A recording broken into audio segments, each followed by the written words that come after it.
الحمد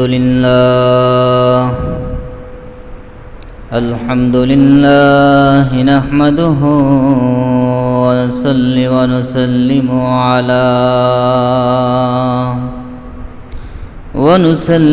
على رسوله الكريم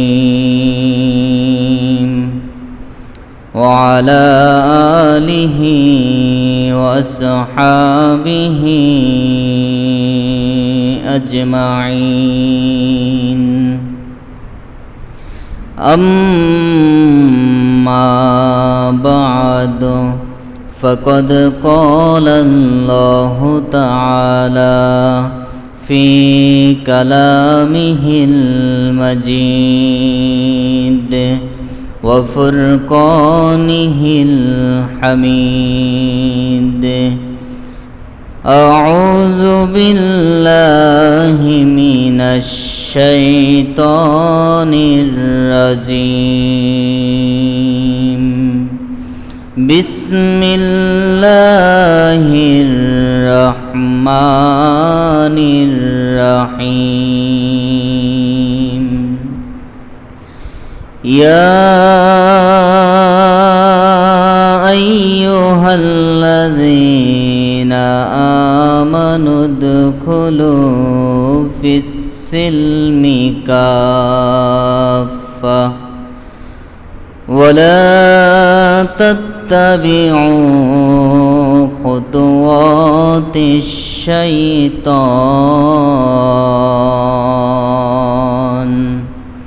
إنه لكم عدو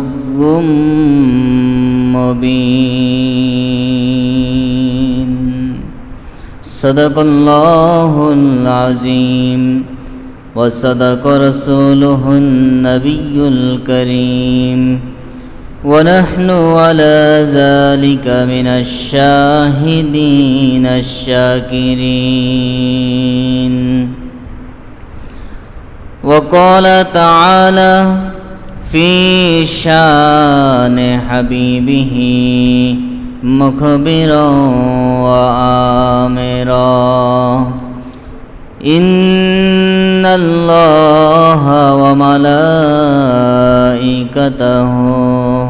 يصلون على النبي يا أيها الذين آمنوا صلوا عليه وسلموا تسليما اللهم صل على مولانا محمد وعلى آل سيدنا مولانا محمد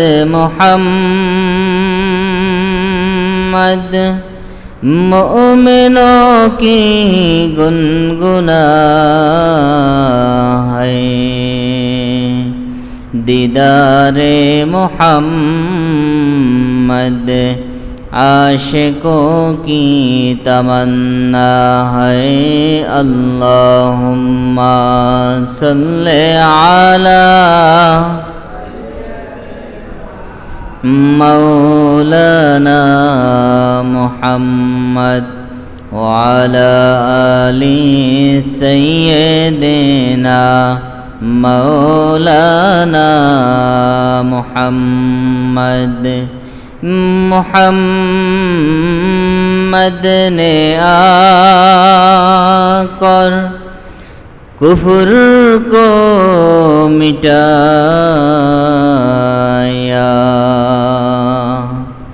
कुफ्र को मिटाकर ईमान बताया अल्लाहुम्मा सल्ले आला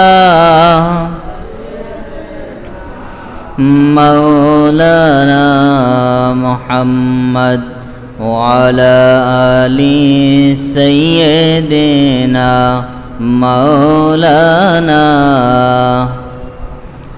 মোহাম্মদ নে আकर जुल्म को मिटाया, जुल्म को मिटा कर इंसाफ बताया। अल्लाहुम्मा सल्ले अला मौलाना मुहम्मद वाला आली सय्यिदना मौलाना। ला इलाहा इल्लल्लाह, ला इलाहा इल्लल्लाह, ला इलाहा, ला इलाहा इल्लल्लाह। सुब्हानल्लाह वल्हम्दुलिल्लाह, सुब्हानल्लाह वल्हम्दुलिल्लाह। ला इलाहा, ला इलाहा इल्लल्लाह, ला इलाहा। हस्बी रब्बी जल्लल्लाह, माफी कल्बी गैरुल्लाह। नूर मुहम्मद सल्लल्लाह, नूर मुहम्मद सल्लल्लाह। ला इलाहा, ला इलाहा इल्लल्लाह, ला इलाहा, ला इलाहा इल्लल्लाह मुहम्मदुर रसूलुल्लाह सल्लल्लाहु अलैहि वसल्लम। अल्हम्दुलिल्लाह वश्शुक्रु लिल्लाह वस्सनाउ लिल्लाह। মহান রব্বুল ইজ্জাতের দরবারে অসংখ্য অগণিত শুকর ও সুজুদ আদায় করছি যে রব্বুল ইজ্জাত পবিত্র জুমার নামাজ আদায়ের উদ্দেশ্যে পৃথিবীর মধ্যে শ্রেষ্ঠতম স্থান আল্লাহর ঘর মসজিদে আমাদেরকে হাজির হওয়ার তৌফিক দিয়েছেন। এজন্য মহান রব্বুল আলামিনের দরবারে আমরা সবাই জবান খুলে আবারও একবার কালিমাতে শুকর পড়ি, আলহামদুলিল্লাহ। উপস্থিত সম্মানিত ওলামা ইকরাম, মুরব্বিয়ান ইকরাম, যুবক ভাইয়েরা,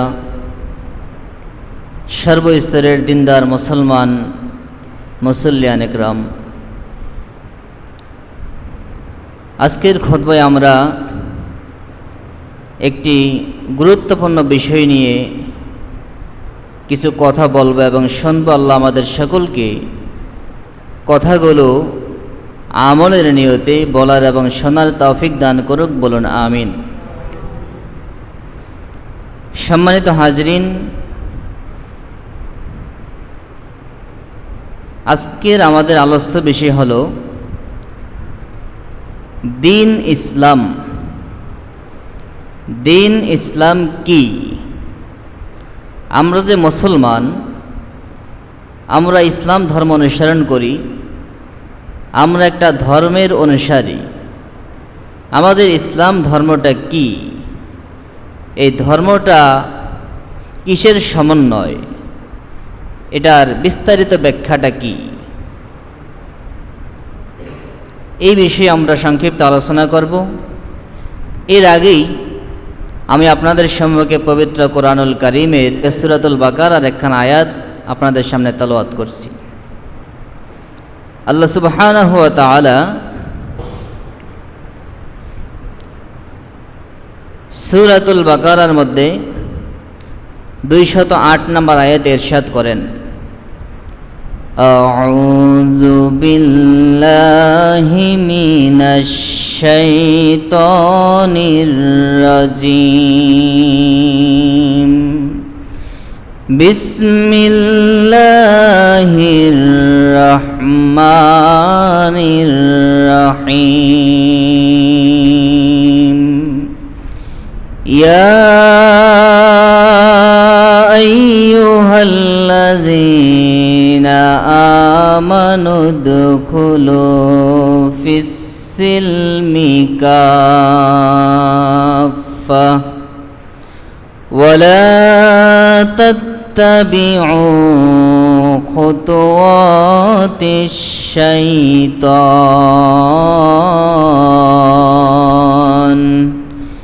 إنه لكم عدو مبين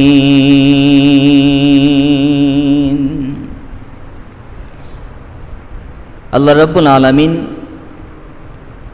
এই আয়াতের মধ্যে আমাদেরকে একটা আদেশ করছেন। আল্লাহ সুবহানাহু ওয়া তাআলা ইরশাদ করছেন, ইয়া আইয়ুহাল্লাযীনা আমানু, হে ঈমানদাররা, হে ঈমানদার মুমিনরা, তোমাদেরকে আমি আল্লাহ বলতেছি, উদখুলু ফিস-সিলমি কাফা, তোমরা ইসলামের মধ্যে পরিপূর্ণভাবে প্রবেশ করো। আল্লাহ ঈমানদারদেরকে বলতেছেন যে উদখুলু ফিস-সিলমি কাফা, তোমরা ইসলামের মধ্যে পরিপূর্ণরূপে প্রবেশ করো।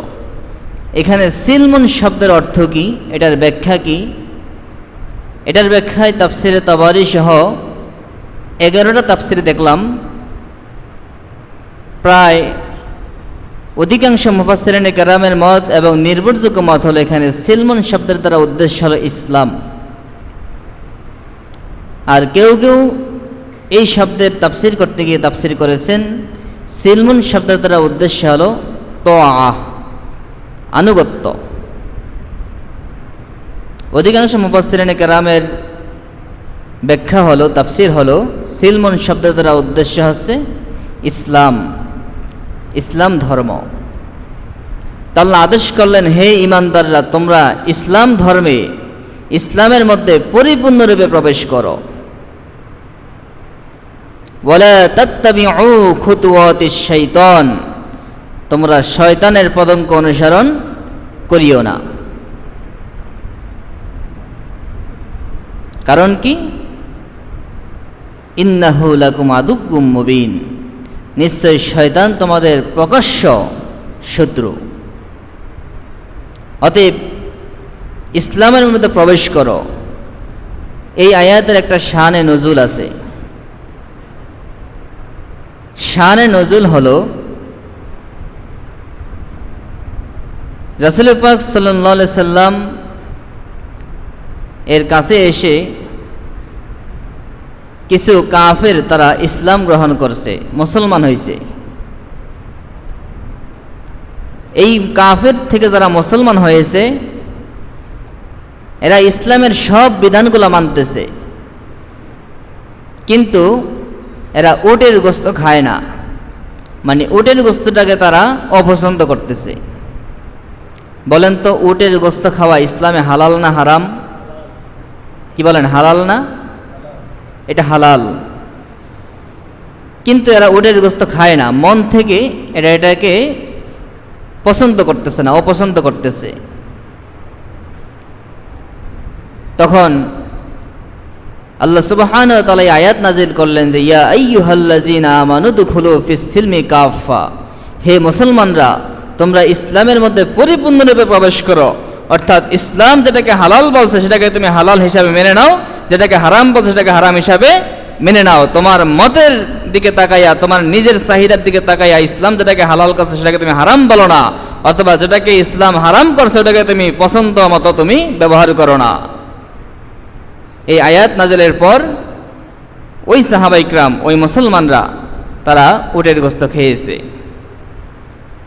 তো সর্বোপরি আয়াত থেকে যে বিষয়টি আমাদের জন্য, সেটি হচ্ছে স্বাভাবিক একটা খানা, এটা না খাইলে কোনো ক্ষতি নাই।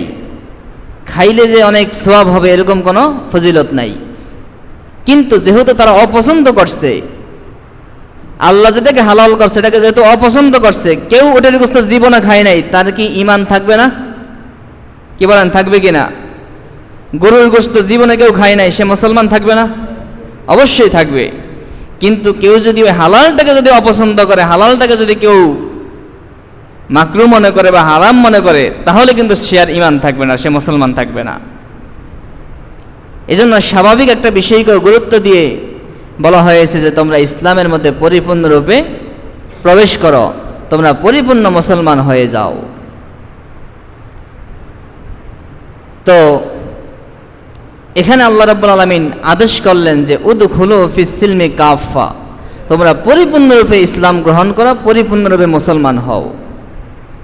এজন্য আমাদেরকে আজকে জানতে হবে যে ইসলাম, আমি যে পরিপূর্ণরূপে মুসলমান হব, আমি ইসলামের মধ্যে পরিপূর্ণরূপে প্রবেশ করবো, এটা আল্লাহর বিধান, আল্লাহর আদেশ, এটা আমার জন্য ফরজ বিধান। আমি পরিপূর্ণরূপে মুসলমান হতে হবে, পরিপূর্ণরূপে ইসলামের মধ্যে প্রবেশ করতে হবে। এবং ইসলামটা কি, পরিপূর্ণ ইসলামটা কি, এটাই যদি আমি না জানি, তাহলে কিভাবে আমি ইসলামের মধ্যে ঢুকবো, কিভাবে পরিপূর্ণরূপে মুসলমান হব? এজন্য সম্মানিত হাজরিন, আজকে আমরা ইসলাম কাকে বলে এটা জানব। দিন ইসলাম বলতে কি উদ্দেশ্য? আমরা সবাই মুসলমান, সবাই মুসলমান, কিন্তু ইসলাম বলতে কি উদ্দেশ্য জিজ্ঞাসা করলে দেখা যাবে 90% মুসলমান সে সঠিক উত্তর দিতে পারবে না, সঠিক ব্যাখ্যা বলতে পারবে না। এজন্য আসুন আমরা একটা হাদিস আপনাদের সামনে উপস্থাপন করি। হাদিসটি হলো, এটাকে হাদিসে জিব্রাইল বলে। এটা সহিহ মুসলিম শরীফের 8 নম্বর হাদিস, আবু দাউদ শরীফের 4695 নম্বর হাদিস, নাসাই শরীফের 4990 নম্বর হাদিস। এই হাদিসটি সহিহ হাদিস। প্রায় মুহাদ্দিসিনে কেরাম এই হাদিসটাকে তাদের কিতাবের শুরুতে এনেছেন, এবং মিশকাতুল মাসাবির 2 নম্বর হাদিস। এই হাদিসটি একটি সহিহ হাদিস। হাদিসটিকে বলা হয় হাদিসে জিব্রাইল। এই হাদিসের নাম কি বলেন তো সবাই? হাদিসে জিব্রাইল। জিব্রাইল আলাইহিস সালামের নাম শুনছেন না? 4 জন প্রধান ফেরেশতা, এই 4 জনের মধ্যে প্রধান ফেরেশতা তিনি হলেন কি? জিব্রাইল আলাইহিস সালাম, যিনি আমার নবীর কাছে 24,000 বার ওহী নিয়ে আসছেন। সেই জিব্রাইল আলাইহিস সালাম,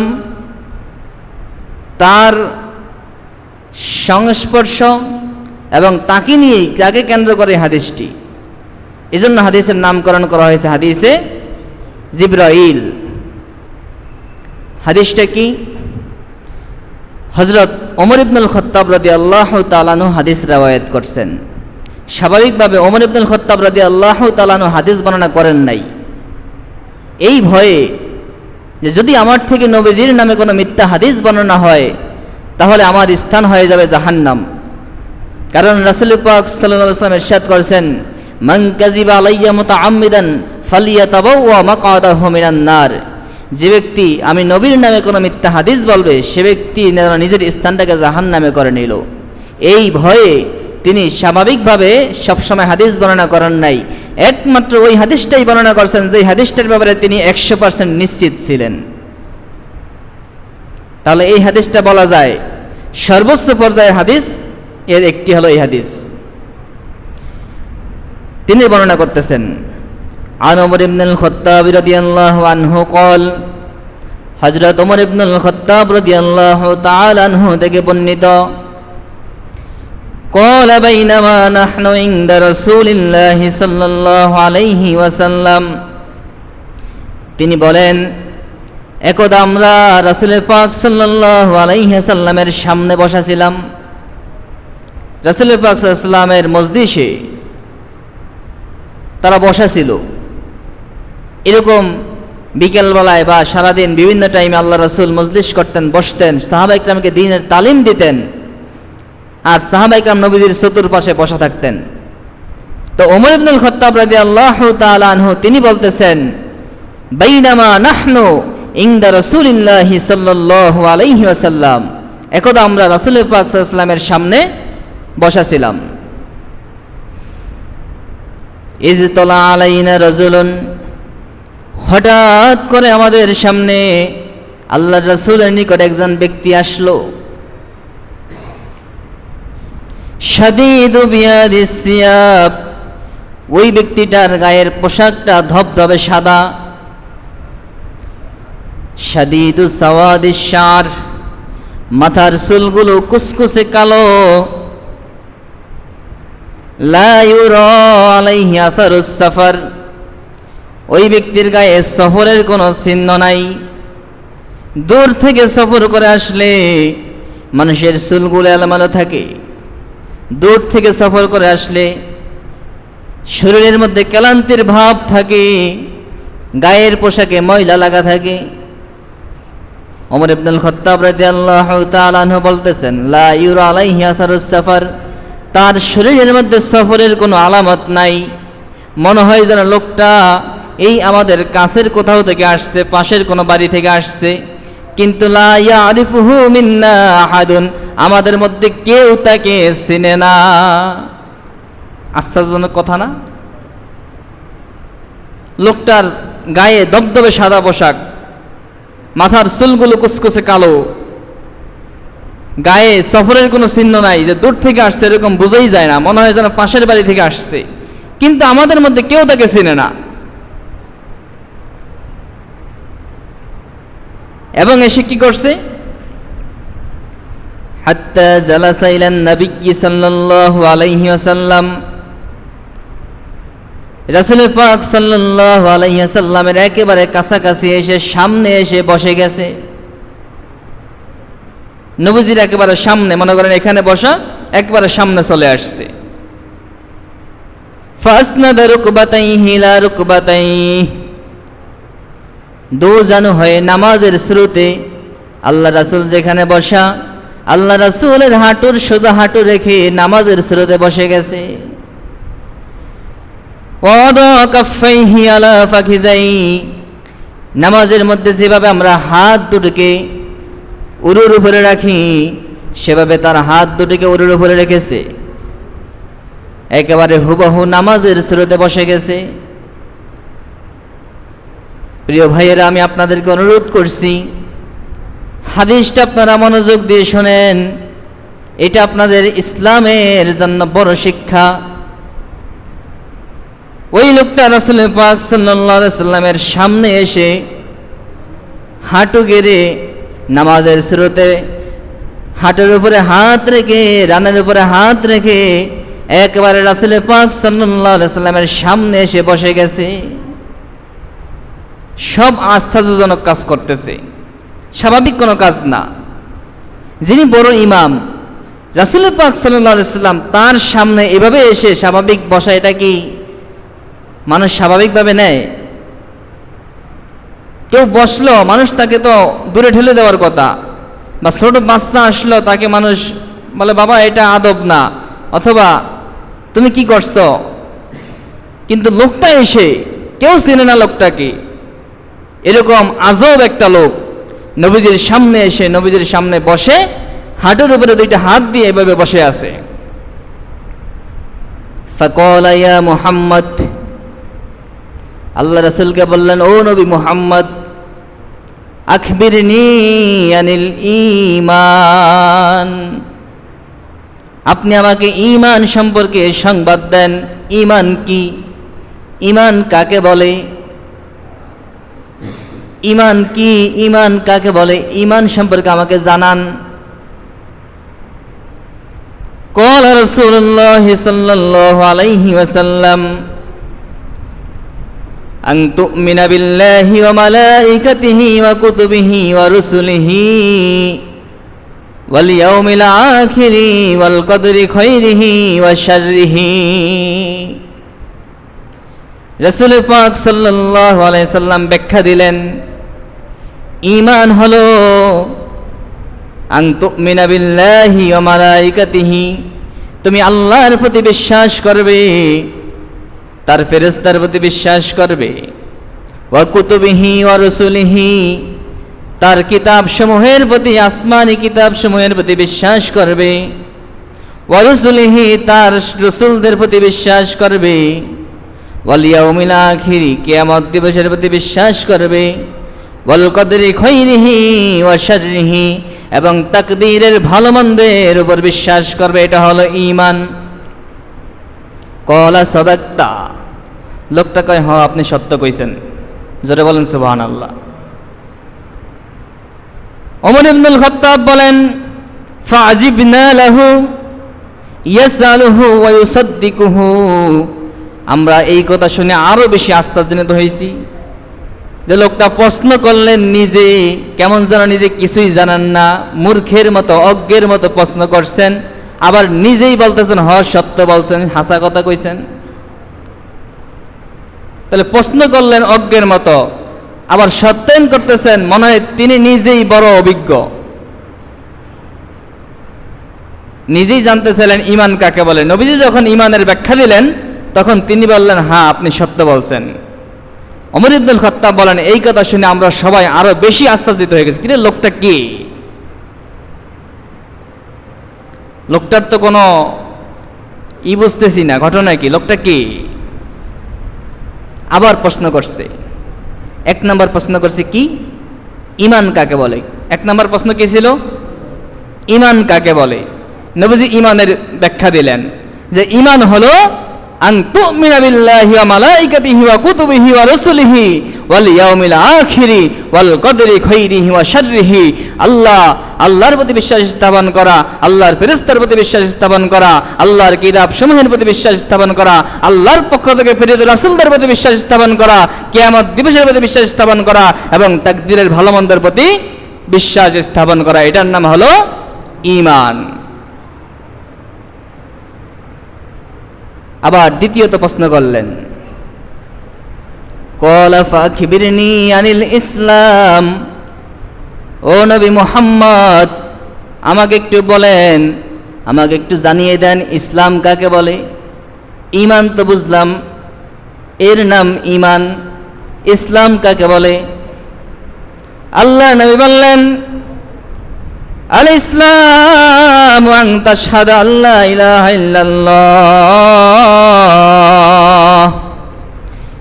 ইসলাম হলো তুমি সাক্ষ্য দিবা আল্লাহ ছাড়া দ্বিতীয় কোনো ইলাহ নাই, ওয়া আন্না মুহাম্মাদার রাসূলুল্লাহ, আর মুহাম্মদ সাল্লাল্লাহু আলাইহি ওয়াসাল্লাম আল্লাহর রাসূল, এটা মুখে স্বীকার করবা। আগেরটা ছিল অন্তরে অন্তরে বিশ্বাস করবা। আর ইসলাম হলো এক নাম্বার তুমি মুখে স্বীকার করবা আল্লাহ ছাড়া দ্বিতীয় কোনো ইলাহ নাই, এবং মুহাম্মদ সাল্লাল্লাহু আলাইহি ওয়াসাল্লাম আল্লাহর রাসূল। ওয়া তুকিমাস সালাতা, এবং তুমি নামাজ আদায় করবা।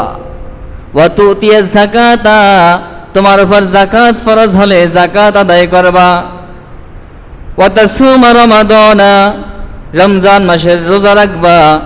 ওয়া তাহুজ্জাল বাইতা ইন ইসতাতা ইলাইহি সাবিলা, যদি তুমি আল্লাহর ঘর পর্যন্ত যাওয়ার সামর্থ্য রাখো, যদি তোমার অর্থ সম্পদ থাকে, তাহলে তুমি আল্লাহর ঘরে গিয়ে হজ করবা। জোরে বলেন সুবহানাল্লাহ। আল্লাহ নবী ইসলামের ব্যাখ্যা দিলেন। লোকটা জিজ্ঞাসা করলেন ইসলাম কাকে বলে। নবী বললেন আন তাশহাদা আল্লা ইলাহা ইল্লাল্লাহ ওয়া আন্না মুহাম্মাদার রাসূলুল্লাহ ওয়া তুকিমাস সালাতা ওয়া তুতিয়াজ যাকাতা ওয়া তাসুমা রমাদানা ওয়া তাহুজ্জাল বাইতা ইন ইসতাতা ইলাইহি সাবিলা। এক নাম্বার আল্লাহ এবং আল্লাহ রাসূলের প্রতি সাক্ষ্য দিবা আল্লাহ এক, দ্বিতীয় কোনো ইলাহ নাই, এবং মুহাম্মদ সাল্লাল্লাহু আলাইহি ওয়াসাল্লাম আল্লাহর রাসূল। দুই নাম্বার তুমি নামাজ আদায় করবা। তিন নাম্বার ওয়া তাতিয়াজ যাকাতা, যাকাত প্রদান করবা। ওয়া তাসুমা রমাদানা, 4 নাম্বার রমজানের রোজা রাখবা। 5 নাম্বার হজ করবা। এই 5টা কাজ হলো ইসলাম।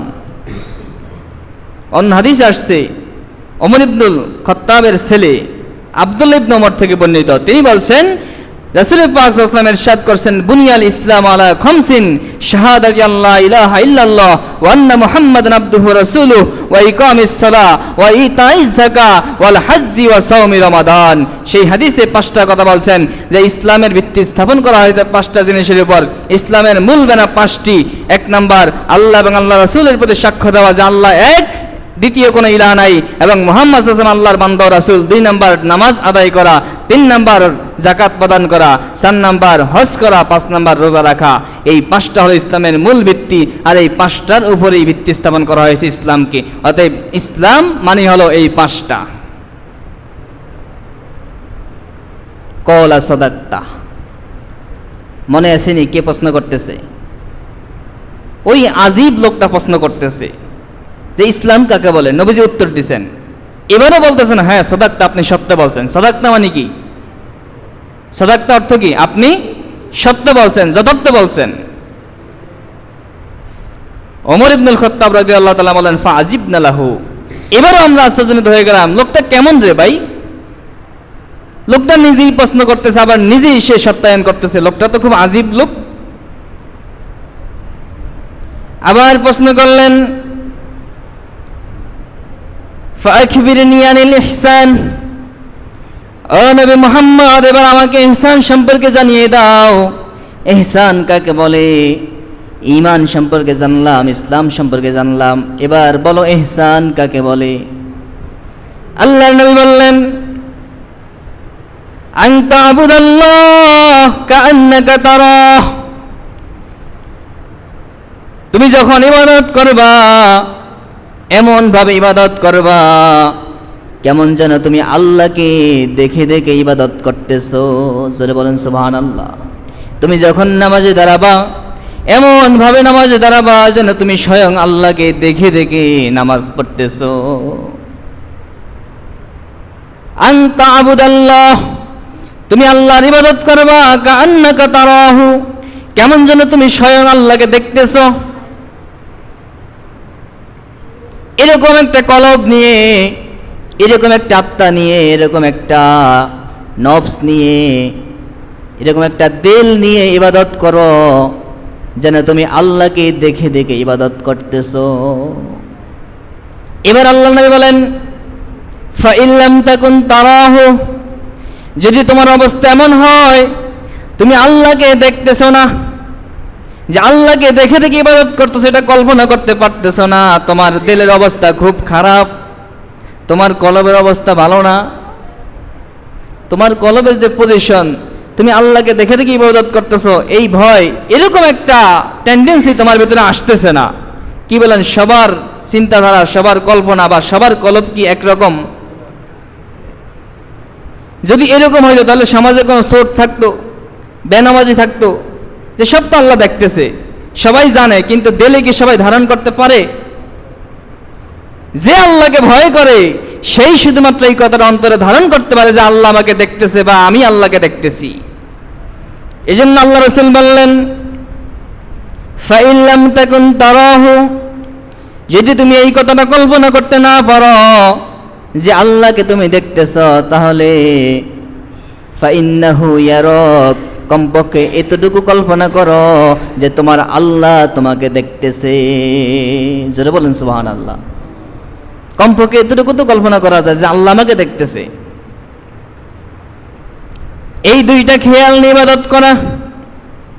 এক নাম্বার খেয়াল হবে যে না, আমি আল্লাহকে দেখতেছি, আল্লাহকে দেখে দেখে আমি ইবাদত করতেছি, নামাজ পড়তেছি আল্লাহকে দেখে দেখে, আল্লাহর ভয় অন্তরে নিয়ে রোজা রাখতেছি আল্লাহকে দেখে দেখে, যে আল্লাহকে দেখে দেখে আমি রোজা রাখতেছি আল্লাহর ভয় অন্তরে নিয়ে, যাকাত দিতেছি, হজ করতেছি, পরোপকার করতেছি, সমাজ সেবা করতেছি, আমি যেই কোনো ইবাদত করতেছি সর্বক্ষেত্রে আমার একটাই কল্পনা, একটাই ধারণা যে আমি আল্লাহকে দেখতেছি। আর যদি এরকম ধারণা করতে না পারো, তোমার অন্তরে যদি এরকম বিশ্বাস করতে না পারো, কমপক্ষে এতটুকু বিশ্বাস করো ফাইন্নাহু ইয়ারাক, আল্লাহ তোমাকে দেখতেছে। এটার নাম হলো ইহসান।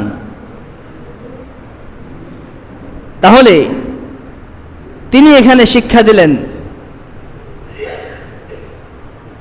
এই হাদিসের মধ্যে তিনি এখানে এসে শিক্ষা দিলেন যে ইসলামের মৌলিকত্ব তিনটা: ঈমান, ইসলাম, ইহসান। ঈমান, ইসলাম, ইহসান। সবাই বলেন ঈমান, ইসলাম, ইহসান। ঈমান, ইসলাম, ইহসান। এই তিনটার সমন্বয় হলো কি? দ্বীন ইসলাম। তিনটার সমন্বয় হলো এই তিনটা যদি কারোর মধ্যে পরিপূর্ণরূপে না থাকে তাহলে সে ইসলামের মধ্যে পরিপূর্ণরূপে প্রবেশ করতে পারল না। আল্লাহ বলছেন কি উদখুলু ফিস সিলমি কাফা, ইসলামের মধ্যে পরিপূর্ণরূপে প্রবেশ করো।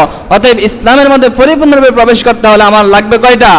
তিনটা, ঈমান, ইসলাম, ইহসান। ইসলাম, ঈমান হলো 1 নম্বর বিশ্বাস স্থাপন করা, ইসলাম 2 নম্বর সব বিধানগুলো বাস্তবে কার্যকর করা, ইহসান কলবের মধ্যে আত্মশুদ্ধি করা, তাজকিয়ে নফস অর্জন করা। এই তিনটার সমন্বয় হবে ইসলাম। এই তিনটা করা আমাদের জন্য ফরজ দায়িত্ব। অতএব সম্মানিত হাজরিন, আমরা যারা মুসলমান দাবি করি, আমার মুসলমানিত্বকে পরিপূর্ণ করতে হলে, ইসলামের মধ্যে পরিপূর্ণ প্রবেশ করতে হলে আমাকে তিনটার সমন্বয় করতে হবে, ঈমান, ইসলাম, ইহসান। এই হলো মূল কথা। এবার আসুন, অল্প একটু হাদিস আছে, হাদিসটা শেষ করে দেই। বিশাল হাদিস, হাদিসের শেষ অংশে চলে আসছি। একটু ধৈর্য ধরে বসেন, হয়তো 2-3 মিনিট লাগবে, হাদিসটা শেষ করে দেই। এবার তিনি আল্লাহ রাসূলকে আবার প্রশ্ন করলেন, মাতাসা, ও নবী মুহাম্মদ বলো কিয়ামত কখন হবে? কিয়ামত কখন হবে বলো। ফাখিবিরনি আনিস সাআ, কিয়ামত সম্পর্কে সংবাদ দাও। আল্লাহ রাসূল বললেন, মাল মাসউলু আনহা বিআলামা মিনাস সাইল, আপনি এমন একটা বিষয়ে প্রশ্ন করছেন, এই বিষয়ে আপনার চেয়ে আমি ভালো জানি না। কারণ কিয়ামত কখন হবে আল্লাহ ছাড়া কেউ জানে না। কি বলেন, কিয়ামত কখন হবে কেউ জানে? ইন্নাল্লাহা ইনদাহু ইলমুস সাআ, সূরা লুকমানের শেষ আয়াত আল্লাহ ইরশাদ করে দিয়েছেন, আল্লাহ স্পষ্ট বলে দিয়েছেন 5টা জিনিস, এই 5টা জিনিসের ইলম, জ্ঞান পৃথিবীর কাউকে দেওয়া হয় নাই। এটা আল্লাহ ছাড়া কেউ জানে না। 1 নাম্বার, কিয়ামত কখন হবে। 2 নাম্বার, ওয়ায়ুনাজ্জিলুল গায়সা, বৃষ্টি কখন হবে, কোথায় হবে বৃষ্টি, এটা আল্লাহ ছাড়া কেউ জানে না। এখন অনেক সময় দেখা যায় আমাদের কিছু সংবাদ মাধ্যমে বলা হয় আবহাওয়া অফিস থেকে, এটা সম্ভাবনামূলক বলা হয়, আকাশের আবহাওয়া দেখে সম্ভাবনা বলা হয়, কিন্তু নিশ্চিতভাবে কেউ বলতে পারে না। এমন হয় কিনা বলেন, আকাশে মেঘ ধরছে বৃষ্টি হয় নাই, কিন্তু আকাশে মেঘ নাই, অঝোর দ্বারায় বৃষ্টি হইতেছে, এরকম হয় কিনা? এজন্য আল্লাহ ছাড়া কেউ জানে না বৃষ্টি কখন হবে, কোথায় হবে। এবং ওয়া আলামু মাহফিল আরহাম, মায়ের গর্ভে কি আছে এটা আল্লাহ ছাড়া কেউ জানে না। এখন ডাক্তাররা বলে, এটা বলে একটা টাইমের পরে, 4 মাস 5 মাস পরে, এর আগে কেউ বলতে পারে না মায়ের গর্ভে কি আছে, এটা আল্লাহ ছাড়া কেউ জানে না। 4 নাম্বার, ওমা তাদরি নাফসুম মা তাকসিবু গদা, কোন নফস জানে না আগামীকালকে সে কি উপার্জন করবে, কি খাবে, কি করবে, এটা কোনো ব্যক্তি জানে না। আপনি কল্পনা করেন নাই, আজকে হঠাৎ করে আপনি নিঃস্ব, অসহায়, আগামীকালকে আপনি এমন ধনাঢ্য হয়ে গেছেন, বা এমন একটা জায়গা থেকে আপনার একটা অফার আসছে, আপনি কল্পনা করেন নাই।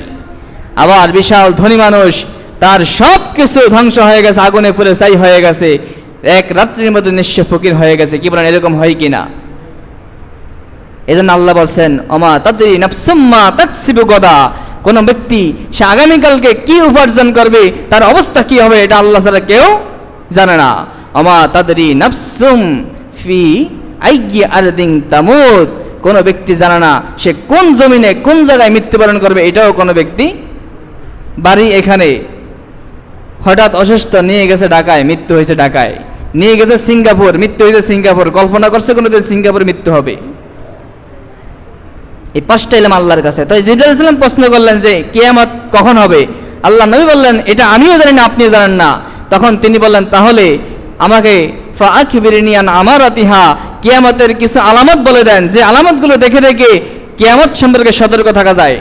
আল্লাহ নবী বললেন, আন তালিদাল আমাতু রাব্বাতাহা, কিয়ামতের একটা আলামত হলো কিয়ামতের পূর্বক্ষণে দাসী তার মনিবকে জন্ম দিবে। এটার ব্যাখ্যা আছে বিস্তারিত, এখন বলবো না। ওয়ান তারাল হুফাতাল উরাতাল আলাতা রিয়া আশ-শাইয়া তাতাওয়ালুনা ফিল বুনিয়ান, ওয়ান তারা, তুমি দেখবা, আল হুফাতাল উরাতাল আলাতা, নিঃস্ব দরিদ্র, পায়ে জুতা পরতে পারে না, জুতা কেনার সামর্থ্য নাই, গায়ে পোশাক পরতে পারে না, পোশাক কেনার সামর্থ্য নাই, খালি পায়ে হাঁটে এবং পোশাকহীন বিবস্ত্র অবস্থায় হাঁটে, এরকম নিঃস্ব। এত গরিব আমাদের সমাজে আসেনি এখন, জুতা কিনতে পারে না, গায়ে জামা নাই, এত গরিব আমাদের সমাজে এখন নাই, আগে ছিল। আল্লাহ রাসূল বললেন তুমি দেখবে এত নিঃস্ব,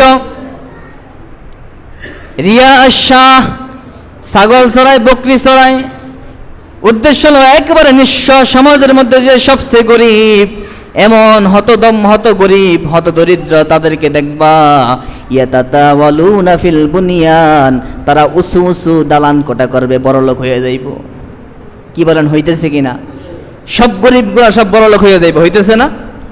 কিয়ামতের আলামত কিন্তু প্রকাশ পেয়ে গেছে। নবী বলছেন আপনি দেখবেন এরকম গরিব হত দরিদ্র এরা দিন দিন ধনী হয়ে যাইবে, উঁচু উঁচু দালান কোটা করবে, এটা কিয়ামতের আলামত। ওমর ইবনুল খাত্তাব বলতেছেন হঠাৎ করে ফালাবিস্তু মালিয়ান, কিছুক্ষণ অপেক্ষা করলাম, হঠাৎ করে দেখলাম ওই লোকটা চলে গেছে। নবীজি বললেন ইয়া ওমর আতাদ্রি মানিস সাইল, ওমর এই যে লোকটা আমাকে এতগুলো প্রশ্ন করছে, তুমি জানো লোকটা কে?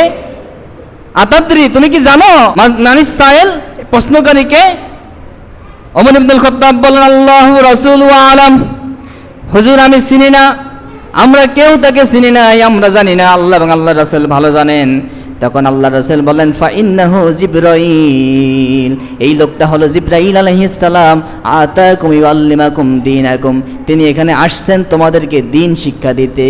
জোরে বলেন সুবহানাল্লাহ। তিনি প্রশ্ন করছেন জানার জন্য না, বরং প্রশ্ন করছেন যাতে করে তোমাদেরকে দ্বীন ইসলামটা শিখিয়ে যাইতে পারে। তোমরা যারা আসো, তিনি প্রশ্ন করে করে উত্তরগুলো জেনে নিয়ে তোমাদেরকে জানিয়ে দিয়েছেন যে ইসলাম হলো এটা, ঈমান হলো এটা, ইহসান হলো এটা, কিয়ামতের আলামত এটা, যাতে করে তোমরা জেনে জেনে তোমরা জানতে পারো, মানতে পারো, সতর্ক হতে পারো। তিনি এই জন্য শুধুমাত্র এখানে আসছেন, প্রশ্ন করছেন। লোকটা হলো জিবরাইল আলাইহিস সালাম।